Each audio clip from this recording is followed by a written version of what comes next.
Lauren, it's all yours. Thank you. So hi everybody, I'm Lauren Strunk. I'm the Director of Prevention and Wellness. Just to give you some background, I've been in higher ed for about 15 years. I'm originally from New York.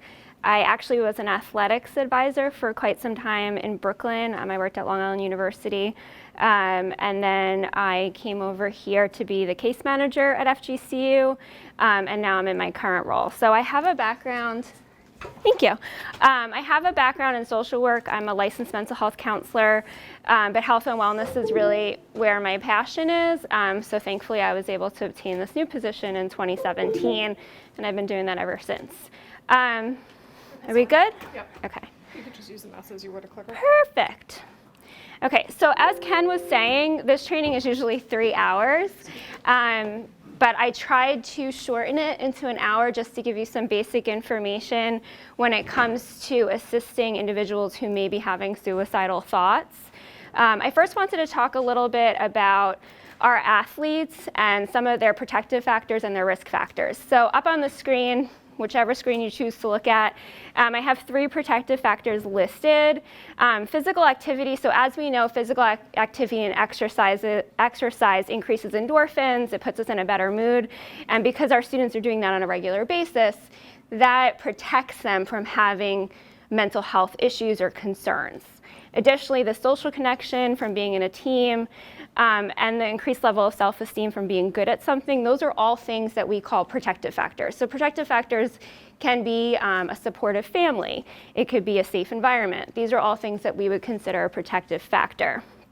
So what that also means, if someone doesn't have those things, they're at higher risk of having some type of mental health disorder. Some risks, specifically for our athletes, would be concussions. So concussions is a big one. A lot of times when someone experiences a concussion, they will often have issues with mood, right, or behavior. I've seen that a lot with our club sports because I don't work with the athletes as much, but especially like our hockey players.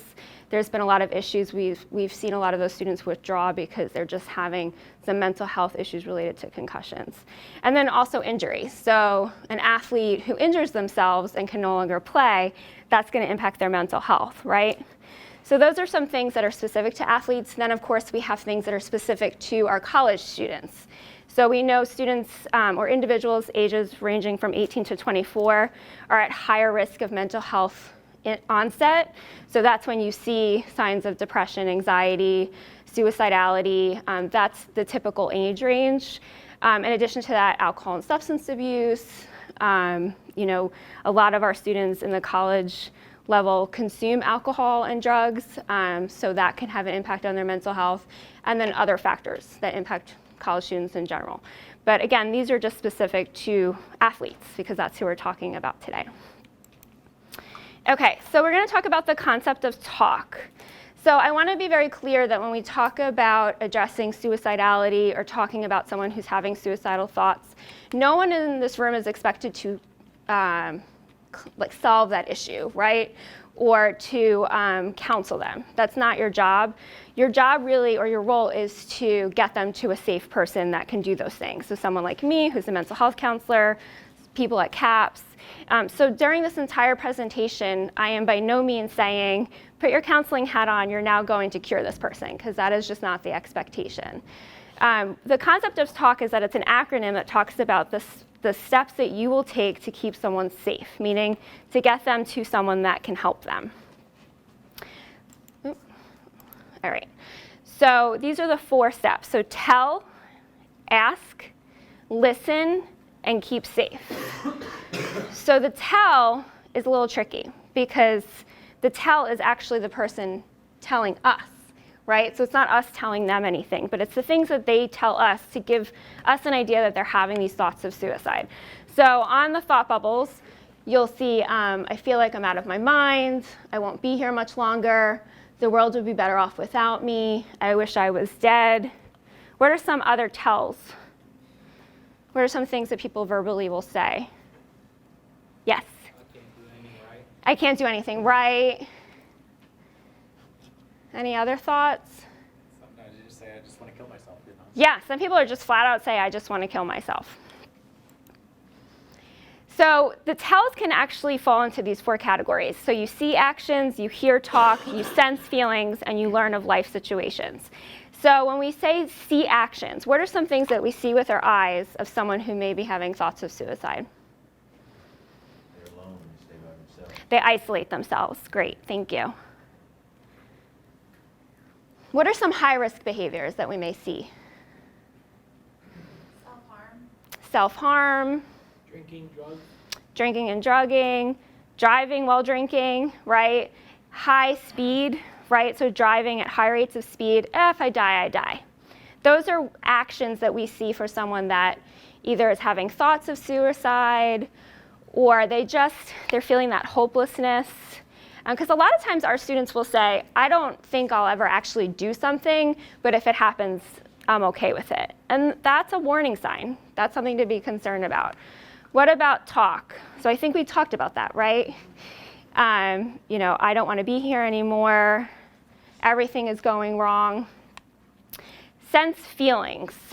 So what are some things that you're sensing, that they're feeling, or they're telling you they're feeling? Just being negative. Yeah, negativity. So everything that comes out of their mouth is negative. Maybe they're depressed, or they're saying they're sad, angry. So anger is a secondary emotion to something else typically. It's not a primary thing that we feel. If someone cuts us off on I-75, anger is probably what we feel, but the first thing we felt was fear, right? So that person almost hit me. I could have died, right? So anger is usually secondary. It's not usually a primary emotion. And a lot of people don't realize that. What about life situations? Yes. Another death or multiple deaths in the family. Yeah, so a loss. So it could be a death. What's another type of loss? Child, relationship, right? So breakups are huge. Breakups are huge among college students. Parents getting divorced, that's a loss. A lot of our students experience the loss of their first pet, which you figure around 7 or 8, they get their first pet and then they go to college, and that's the first time they're experiencing a loss. And losing a pet is also significant. Financial situations, maybe a parent lost a job, maybe they lost a scholarship. So all of those different types of life situations would impact. And those are all things that are tells to us. So when you hear of any of these things going on, it's important to just be more aware that that person may be going through something. Okay, and then there's something called invitations. So all of these things are invitations to us. So you're talking to a student and they say, yeah, last night I got so drunk and then for whatever reason I drove home. I don't know why I did that. That's an invitation because they know that you're going to react to that. They know that that's something that you would be concerned about. So they're inviting you to ask more questions. So why do you think someone would be careful about who they tell these things to or who these give these invitations to? Because they don't want that other person telling somebody else. Right, so there may be a trust issue, right? So maybe they don't want, because they're not really sure what that information, where that information is going to go. Yes? Or it could be a different situation where they're telling you because they want to see if you care. Yes. Right, so like, React to it. right. Yeah. So if they don't react and they really don't care, and then if I die, it's not going to matter. Is it possible that they may tell you because they hope you tell something? Yeah, absolutely. Absolutely. So they may be uncertain of your reaction, right? So as you said, like, are you going to do something about it or not do something about it? Maybe they've had the experience of telling someone before and that person didn't care. Maybe they were just like, oh, you're just having a bad day. Not a big deal. Or they just avoided it, like, oh, let's go get some fries. Like, I'm not even gonna act like I heard what you said. Maybe they might be punished. So give me an example of that. What does that mean? If I tell you that I'm having these thoughts of suicide, I might be punished. Punished how? Like in their relationship, they don't want to hang out. Right, so maybe this person's like, this is heavy. This is too heavy, too much for me. What else? Yeah, it's like the playing time. Yeah. That's a big one. Something's wrong with me and Right. Now they're not going to let me play. So I'm going to lose the one thing I love. What else? You might think less of them, like lose regard for them. Right? Absolutely. Like you're not strong. You're weak. Hospitalization's a big one, especially in the state of Florida. The term Baker Act gets thrown around a lot. For those of you who aren't aware, Baker Act is a 72-hour involuntary hospitalization for someone who's a threat to themselves or others. So there's a big fear if I tell anybody that I'm having suicidal thoughts, I'm immediately going to get hospitalized. Yep, the Baker Act. Yes. Mm-hmm. It's up to 72 hours, but it's a big fear for a lot of individuals. Okay, so we talked about this, afraid to appear weak, doesn't want to burden others. So that's a big one too. Like, I don't want my problems to become your problem. Embarrassed. So especially if you've always been someone who seems okay, and now you have to tell someone and be vulnerable, that's embarrassing. So if they're asking for help, maybe they aren't serious about suicide. So this is a common thought, like, well, if they really were going to do it, they wouldn't be telling me, right? So what are your thoughts on this? You think that's true? No? They're serious. Yeah, so usually typically, I mean, the challenge is the people that have completed suicide we can't talk to, right? But the thought is that for people that have attempted and survived, or people who have thought about it but never attempted, they often will say, there was a little piece of me that wanted to live. And they hope that someone picks up on it. So I don't know, his name escapes me for some reason, but the Golden Gate Bridge jumper, if you've ever heard that story, but there was a man who went to the top of the Golden Gate Bridge with plans to jump. He was stopped by a couple who asked him to take their picture. He took their picture while crying, gave them their camera back, and jumped, and survived. And he said the second his body hit the water, he regretted it. So that's an example of someone who attempted and survived and told the story. And I would hope that that's most of this. I mean, you know, hindsight's 20/20, but when we talk to families of people who have taken their lives, typically the family will say, they did say this and I just didn't pick up on it. So that doesn't mean that it's anybody's fault if someone does complete suicide, but it's just something, you know, this training is to build awareness, right? So maybe you will pick on something that yesterday you wouldn't have picked up on. So the second is ask, right? So we talked about tell, and now we're talking about ask. So it's important to ask directly when you're concerned that someone is having suicidal thoughts. So are you thinking about suicide? What is a common statement that people say that does not include the word suicide? What is it? Are you thinking of hurting yourself? Now, if this is someone who self-harms, they're going to look at that question very differently, right? Oh, I'm not self-harming today. I want to die today, right? So it's different. So it's very important to ask directly. It is not the same as, are you thinking of hurting yourself? Now, if you're uncomfortable asking the question, it's okay to start with, are you thinking of hurting yourself? And ending with, are you thinking of suicide? But it's very important that you use the term suicide. So why would someone be hesitant to ask? Afraid of the response. Afraid of the response, absolutely. Why? Scary. Oop. Sorry, I can't go back, so now you just get a cheat of my next slide. It's scary. Why else? I feel like it's suggestive if they're not thinking about it. Right, so there is this fear that if you ask someone who's not thinking about suicide, if they're thinking of suicide, they will then think of suicide. That is a fallacy. But a lot of people think that. But you can't make someone think something. So I think that there is this fear oftentimes that I'm going to put them over the edge if I ask. Well, many times by asking, you're actually showing them that you care, and they may actually rethink having those thoughts or rethink what their plan is. But asking can be challenging. So I put up on the slide a way to ask.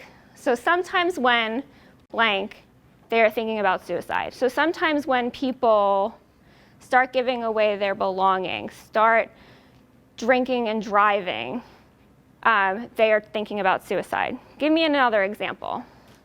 We talked about the tells earlier.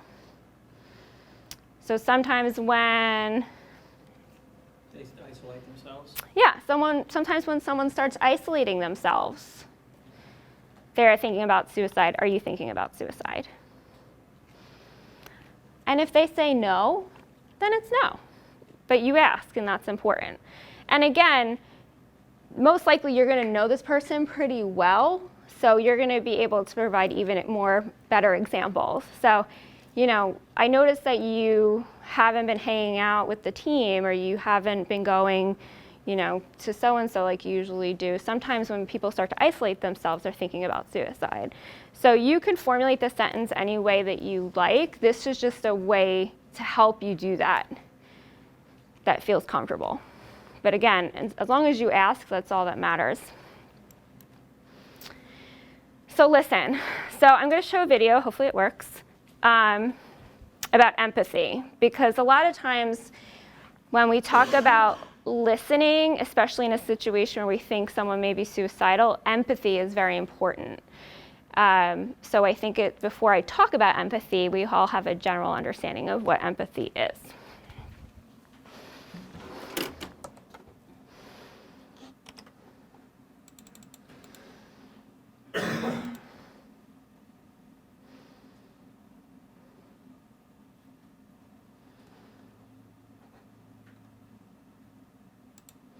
If you shop on Amazon, you should use Wikibuy. It's a browser extension that automatically compares.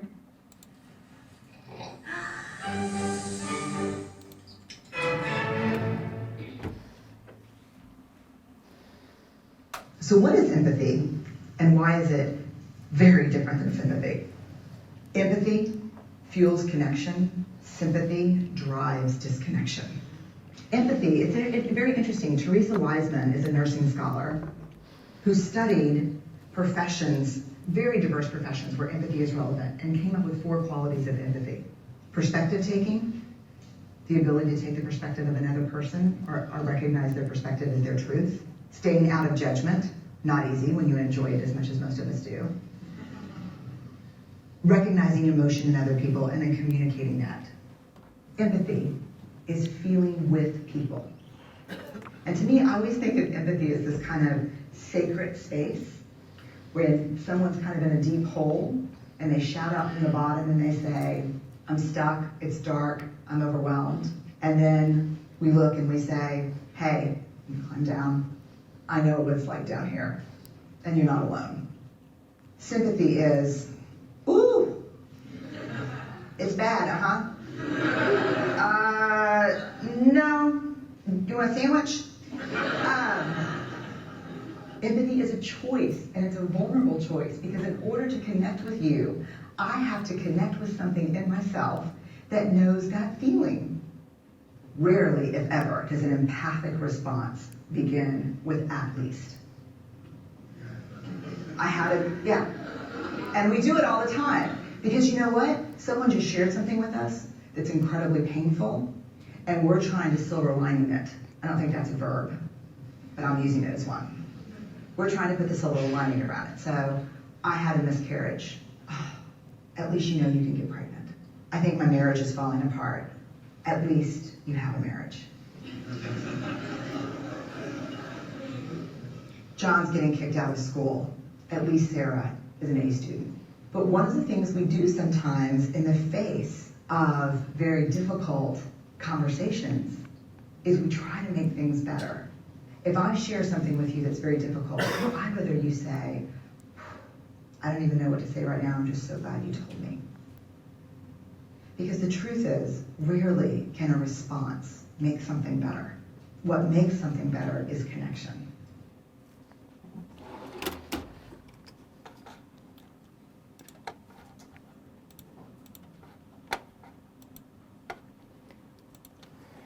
Okay. So what Brene Brown was saying is that pretty much whatever is happening to them is real to them. So I think that a lot of times it's really hard when we see someone who is so successful at what they're doing and they just have all these things going for them and they're upset about something.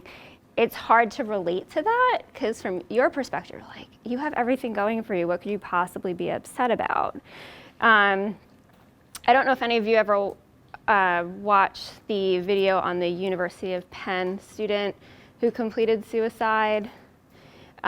She had everything going for her. Everybody was shocked when she had passed away.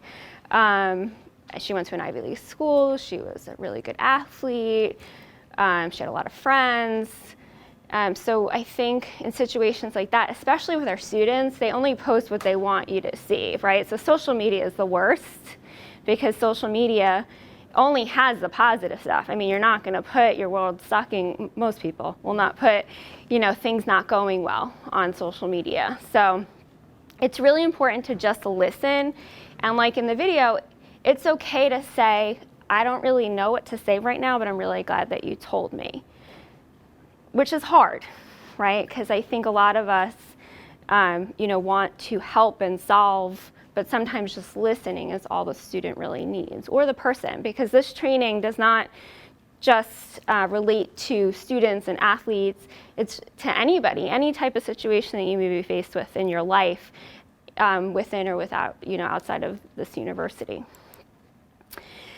So what if they don't have anything to say? What do you do? So they say, yes, I'm thinking of suicide, and then they don't talk. What do you do? Get professional help. Yeah, so you go on to the next step, which we're going to talk about. But it's okay to just be there and be present. It may feel awkward, but it's okay to just sit in the silence and go to the next step, which, like I said, we will talk about. What if they don't stop talking? What do you do then? Yeah, you just listen.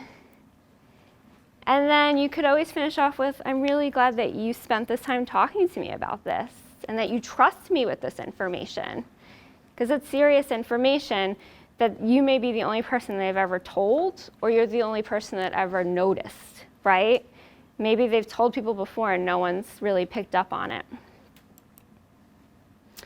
So the final step is keep safe. So connecting the student to a person on campus that's able to keep them safe. So like I said, that's the person that has the expertise to help them.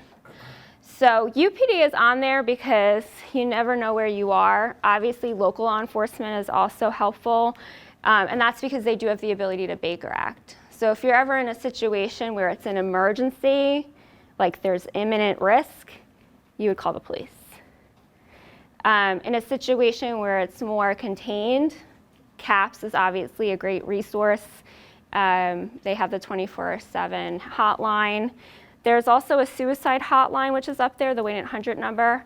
And then what I have found really helpful for students specifically is the text hotline. So they could text with a counselor. And what's good about the suicide hotline, the crisis hotline, any of them, you can connect, you could be in the room or, say, I'm going to give you some privacy in this room. Here's a phone. I'm going to help make the phone call, and then I'm going to step out. And that way you know that they're connected with somebody, but you're there to make sure that they're safe. The other option would be obviously to walk them over to CAPS, where then you can then hand them over to a counselor. But the hotlines are very helpful, and they are trained to, call for emergency help if they need it, if they think there is imminent risk. The most important thing is don't ever, hear someone say, yes, I'm suicidal, and then leave them. Like this step is very important. You need to make sure you connect them with some type of support. Any questions about this? Any questions thus far? Yes. So, so it's twofold. So I would say you just told me something really serious, and I need to make sure that you're safe right now. Again, I clicked it. I'm just going to put this down right now. And then at least try to get them to agree to make that first phone call. And then after that, you have no control. we can only control ourselves. We have no ability to control anybody else but ourselves. We sometimes try to control other people, but we don't have that power. Was there another question? Okay, yeah, it gets, if it's someone like on the street that you just met, I mean, it depends on how far you utilize these skills. Calling the police would be helpful. But I think at least attempting to make that connection is the only thing you could really do. I mean, we see it all the time. We walk somebody to CAPS, and then 2 weeks later say like, hey, how's that going? Oh, I never went back. We have no control over that. So people just choose not to get help. Which brings to our next slide. So what if you help and the person completes suicide anyway? Yes? It goes back to the previous one, and again, what are we bound to do legally? Because the other piece of it is, we have a responsibility as an employee of the university, as a state employee. Right. So what is the extent of our responsibility other than trying to go ahead? So your extent is to make a reasonable effort to get them help. Mine is different because I'm licensed, so my responsibilities are greater, but your responsibility is to make the effort to get them help. And what's considered reasonable? And again, we're going to do everything. Yeah, no, I hear you. So what I would say would, if they're with you, say, okay, we're going to call this number. I just want you to speak to somebody. If you don't want, speak to this one time. If it doesn't work, that's your choice, but I want you to talk to them. And then what I would do is follow up with an email and be like, hey, thank you so much for talking to me today. Here are some additional resources, and sending it to the student. And how about a reporting responsibility? So at the university, you would report to the Dean of Students office, to the care team. Are you familiar with that form? Okay, that's how you would report it. Because that office does follow up. So, and they would connect to the counseling office. They meet once a week on Mondays to talk about students of concern, and that would be a full picture for you. Any other questions about this slide? The only thing with this slide is, I hope, again, none of us ever need to use it. Right. But I just put in my phone the suicide hotline, the crisis text hotline. I never had that on my phone, but gosh forbid if I ever got in a situation, I'd hate to say, wow, what was that number? Better to have that in your phone for the rest of your life and never need it, and to be in a situation you need it once and you wish you'd had it. So I hope you'll think about that. And remember, the students have the CAPS number on their IDs. And then I don't know if you're familiar with the installments around campus. They're in the bathrooms, they're newsletters. The suicide hotline's on there. So there's a couple of different ways to remember. You could always Google it, right? But I could send this whole PowerPoint to you, Ken, so if you want to share it, I'm happy to do that. Yes? I know this may be on the opposite end of the spectrum, but is there a time or is there something that you look out for when it is an act for attention as opposed to it being legitimate? Or can it never be seen as something that should not be substantiated? So we're going to talk about dismissing, and dismissing oftentimes comes with individuals that oftentimes are attention seeking. So from my perspective, I would always take everything serious, because that one time you dismiss it could have been the serious time. I think it was 2 years ago, I lost a student to suicide that I had worked probably for a year to try to help, and it sucked. But it happens, and I can't blame myself. The other people that were involved can't blame themselves, because at the end of the day, the student made the choice to do that. So I realized that if this were to ever happen to anybody, it will have an impact on you, but I just hope that you realize that you can only do so much, and that you can't control, again, what somebody else does. This person was hospitalized. I brought them to the hospital. I worked with the hospital, but it just wasn't enough. So just keep that in mind. And I'm going to talk about, we're going to talk about the miss, dismiss, and avoid, and then I will talk about postvention, which is what do you do next? Like once you've connected them to this person, what do you do for yourself to make sure you're okay? So we talked about the keep safe steps, which was tell, right? Ask, listen, and keep safe. Now we're going to talk about your willingness to do those things, right? You know what they are, but now are you willing to do it? So know what you are doing as part of being willing to do what needs to be done. So what that means is take ownership that if you are willing to do the keep safe steps, that you're willing to do all of the steps to make sure the person is safe. But another part of it is making sure that you don't miss, dismiss, or avoid. And it's easy to do that, as we were talking about, especially with someone that maybe seems to be a high need person, right? So somebody who always has something going on, there always seems to be a crisis. So what do you think miss means? Yes? Just miss the signs. You miss it. Like you had no idea. You never even would have thought that that would have meant someone was having thoughts of suicide. What about dismiss? Take it seriously. Yeah, ignore it. You don't take it seriously. Yeah. Yeah, okay. You're fine. Right? What about avoid? Change the topic. Yeah, like you clearly see the signs, you just don't want to talk about it. So you're just going to avoid it. So, okay, good. It didn't automatically. So we're going to watch a clip. Don't stop working. Oh. There's so much going on right now, I don't even know. So we're going to watch a clip of a student in college on the phone with her mother. And then I want you to watch it and think of those three components, the miss, the dismiss, and avoid. And then when we're done watching it, let me know what you think is happening, if it works.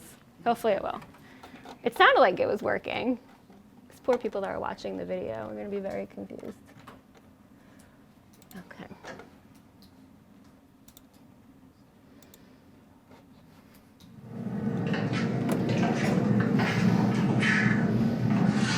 Mom, I think I'm just gonna quit and go home. The panic's getting to me again. Well, honey, it's not like you to give in to that panic so easily. Everything will be okay. I just have to get to my apartment. There's something I have to do. You sure? Sure.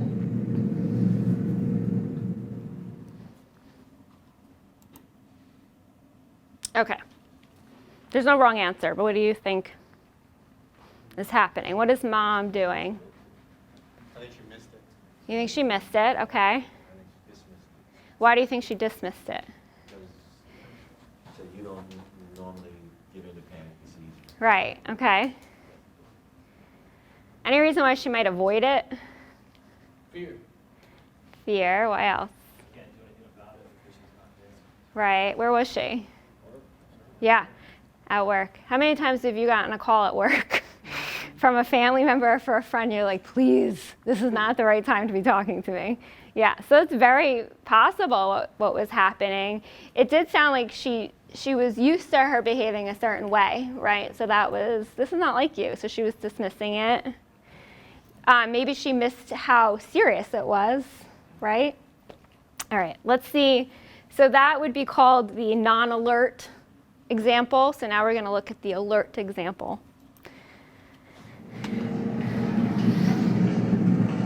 Mom, I think I'll just quit and go home. The panic's getting to me again. Honey, it's not like you to give in to those feelings so easily.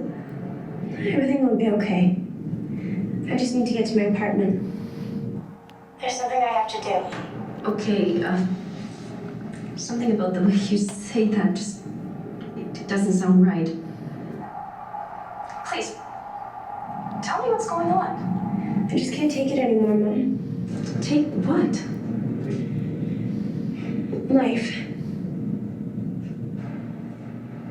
You sound overwhelmed. Are you thinking about suicide? Yes.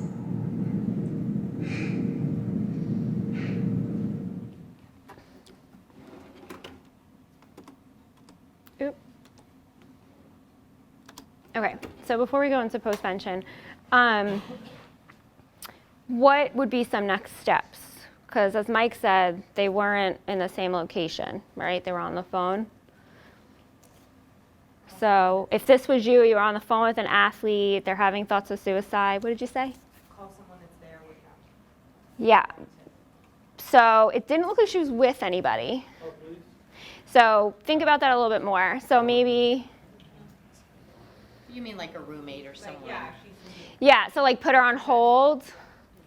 So putting someone on hold is challenging, right? Because they could hang up, but they could also hang up if you're still on the phone with them. So I think that's a great idea. So like, hey, where are you right now? So finding out where she is. Okay, I'm gonna call Michelle and see if she can get to you. And then I'm gonna ask her to bring you over to the counseling office, right? Or someone said call the police, you could, like, hey, especially, with university police departments, you could just do welfare checks. So, hey, my daughter's on the phone, she sounds distressed. Can you, go to Howard Hall, first floor, and check on her? She may need to go to the counseling office. Providing information on what she's told you is important. Any other ideas? Because really no wrong idea as long as it's keeping them safe, yes. Wouldn't get off the phone with them. Okay. So, Would you use another phone maybe?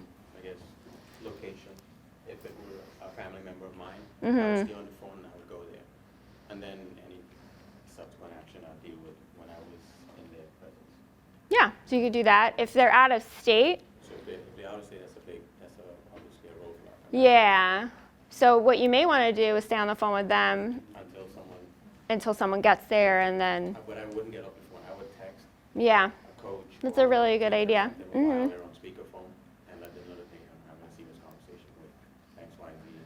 I think they need to speak with someone. Yeah, But I would be afraid to get off the phone. yeah, me too. Yeah, location is a big thing. Like, so if you're on the phone with someone discloses that, finding out location is probably one of the biggest things that you need to hear pretty immediately, just so that if they do hang up on you, you could find them. I will say that I used to work in community mental health on the crisis line. So people would call me who were having suicidal thoughts pretty often, and they would hang up on me all the time. And I would just call law enforcement, give them the phone number, and then they would go track them down. So if that ever were to happen and you were really afraid that the person was going to do something, you could ask law enforcement to track them down. And that's important to keep in mind. How does it work in regards to, in the heat of the moment, you're trying to figure it out, worrying that if you call law enforcement, again, you'd rather call them to be safe, Yeah. but not want to call them because you're afraid if you did it, it may make it more embarrassing for them, and that's an extra embarrassment that may make them feel that that's another reason why I don't want to live. Now I got to live through. Yeah. Someone came to my dorm and they embarrassed me, and I got to live in this place with all these people, and that was embarrassing. So versus, obviously you'd want to call if that was your last resort. Mm-hmm. You just Yeah, not law even think about enforcement, that? they're intimidating, for sure. And especially like when they come into a space, they just typically have this presence about them that makes students nervous, even if they're there to do good things, right? You're married to a police officer. I am married to a police officer. So what I would recommend is, depending on the situation, you could give the student options. So I'm really worried about you. We can call the hotline. We could walk over to the counseling office. And if you're not willing to do that, then I may have to call UPD, or I may have to call the police. If it's someone that's off campus, those are situations too where they live off campus, and it's, I'm coming to you, or I want you to call the hotline. I'll stay on the phone. We could do a conference call, or I'm going to call the police. And that's where this is really serious statement comes in. Right, and I will call the police to keep you safe. So I think it's always trying to start with things that maybe be less intimidating. But again, the police department, they're human. They could get frustrated, but on most occasions, like if it's, that the person isn't suicidal and they went to a call, but that's their job, right? We all do things in our jobs that frustrate us, but we survive it, right? So I think it's important that you utilize the resources around you. And most of the time, we had a situation recently where a student was having a panic attack, was suicidal, and just couldn't leave their space. and the counseling office was bombarded. There was not one free counselor, so we had to call the police department.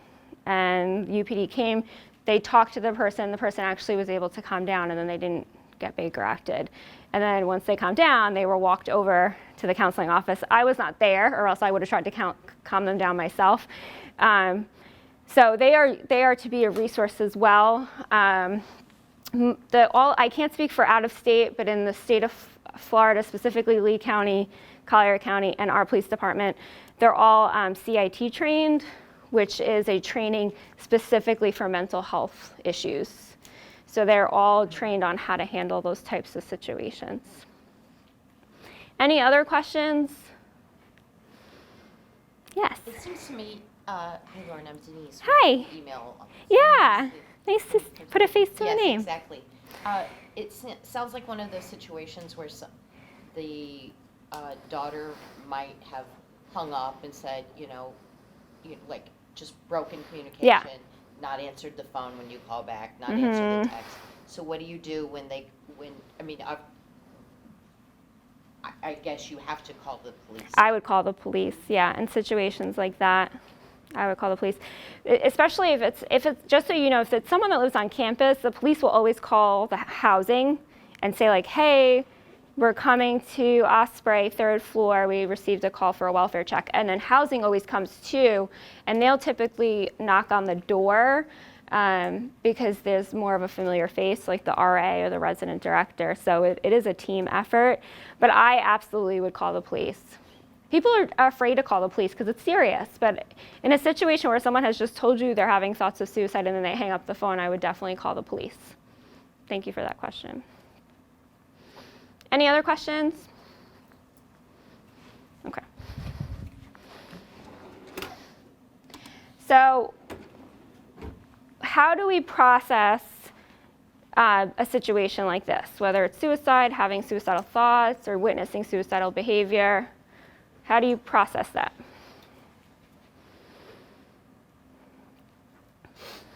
Do you talk to each other? Has that ever happened? I would try to talk to somebody else, and I've had this happen in my own life where somebody insinuated, and I wasn't there, so I wanted to make sure, first of all, somebody else I could talk to. Hey, did I misread it, or is there something going on here? Mm-hmm. So, especially being in the distance. Yeah. Yes. I had a friend in college, and she said she had a lot of, like she had previously tried to commit suicide, things like that, a lot of warning signs. And so I was on the phone with somebody from the suicide prevention line to ask if it was serious. I couldn't get a hold of her. And then they ended up calling like the athletic trainer, and they tracked her down because we were close friends, and then she went through a bad path, and then I just didn't hear from her anymore. So yeah, it's scary. I tried to ask around because I was concerned. She only told me, so I felt like I had to get the responsibility off of me to somebody that knew more about the situation and how to handle it. So I called like our athletic trainer and knew other people that knew her, stuff like that. And thank you for sharing that. And you bring up a really good point. This is not a burden for you to carry alone. Everybody in this room, any other person at the university that you utilize as a support, a supervisor, this should not be something that you just keep to yourself. I know that the topic of suicide is serious, but we never promise confidentiality when it comes to these types of situations because they can't be kept confidential. Like even me as a mental health counselor, if someone tells me they want to die, I have to do something about it. I have to violate that confidentiality. So I think a lot of times when we hear situations like this, we want to keep it to ourselves out of respect for the person, but it's important to be able to process. I'm not saying tell everybody, right? But keep it private, but it's important to be able to process, make sure that you handled it correctly, right? And then making sure that the supports are aware. And that's about creating a community. So I've had situations, I have 35 student employees. I've had students that were having really dark times, and I made sure that the rest of my team were aware of it. Like, hey, so-and-so's having a hard time. if you see anything concerning, we need to make sure we talk about it. I've connected them to the counseling office. That's about supporting our students because they're students first, right? So it's important to be able to process that. And I don't know if you have protocols if something like that happens, if a student discloses if there's a certain people that need to be informed. I'm assuming there probably are. But just making sure that the person is supported. Any other thoughts? And that you're supported. Because that's, like I said, that's a burden, a heavy burden. So making sure that you have support for yourself. Lauren, just to Yes. your point for everybody, because this is obviously not an area of expertise for me. I meet, as some of you know, and I meet with all the teams every semester. We meet once, and I go over the Intercollegiate Athletic Committee and the 3 subcommittees, of which health and wellness, they all know the bottom line, I refer to that as the most important committee. And along the lines of how we have to be protective of each other, how they more than us by chance will know things a lot sooner than you as coaches, we as administrators and support staff, just because of how they live in their environments, that they'll know if somebody's not been out of their room, for a whole weekend or had a major activity occur, and I relay to them, that's when you need to step forward, similar to the video we did last year with CJ and the other student athletes, to know when it's time to step and say, I got to go to somebody, and I'm going to go to my head coach, or I'm going to go to a member of our academic staff, or really within reason, hopefully they can think anybody in the department to say that I'm worried about something. Along the lines of what Dr. Bruner said to us here in this room a number of years ago, you have a choice at that point to dismiss, or avoid, and do you want to live the rest of your life running the risk that maybe you overreacted, and that overreaction wasn't well-intended, or you didn't react, and now you got to live with the consequence for the rest of your life that, wow, I should have done something. And that, I don't think is anything, it's not a guilt-ridden, I think it's just reality. And if we don't constantly put that message out there across the board to as many people that we know within our department, in our lives, we're all going to be potentially disappointed that we missed, dismissed, or avoided, and have to live with that result for the rest of our life. Yeah. And again, it is not your burden to carry alone. So even, when it comes to licensed people, we always do consultations with other people just to make sure we're handling the case right, that there's nothing better that we can do. And because so many of you work with so many students, it's important to have that support in place so that if you are concerned about a student, you could let the student know that you're concerned, but then make sure that people that also work with that student are aware of your concerns. Any questions about that? No? Okay. I lost my little clicker. So there are times when we need additional support, not just from our coworkers or colleagues, but from outside sources. So I put the EAP phone number up there. As an employee, you get 3 sessions per problem. I say that because I want people to be able to utilize the service as much as they want. So, for example, if someone were to call and say, I'm calling because I had a breakup, and then 3 months later say, I'm calling because I got divorced, right? So that would be very complicated. But it's 3 different, so you could call about multiple issues and get multiple services from them. They're great. I know staff that have utilized our EAP, and they have only said positive things. And it's helpful, especially if we are having a hard time coping with the experience we had when working with a student, or even if we've had thoughts of suicide, or we know someone who has completed suicide and need to process that. And then again, I put the phone number for CAPS so that you could connect them as for students. So, okay. Any question? Go. EAP, Employee Assistance Program? Yes, sorry. Yes, it's in the Employee Assistance Program. Any other thoughts? I do have time. I actually had the video. There's a really good video. I'll send it to KP, I guess, to send it out. But it's the story of that University of Pennsylvania student and just, what happened, what the university saw from their perspective, what the parents saw. And it's an eye-opener, but it also tells you that there's only so much we can do, but it's important to ask those questions. But this was a student, like I said, that was really successful. Anybody from the outside looking in would think that there would be no reason to take her life, but she did.